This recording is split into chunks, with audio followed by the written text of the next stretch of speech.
In this tutorial I will show you how to see incognito history on Google Chrome on Android. First we want to open our Google Chrome. Now I will tap on the three dots to go to incognito mode. Now I am in incognito mode.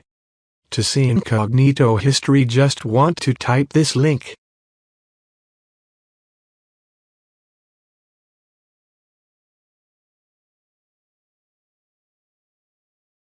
Here you just want to select the Chrome history link.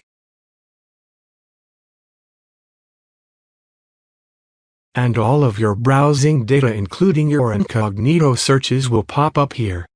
So that is how you see incognito history on Google Chrome.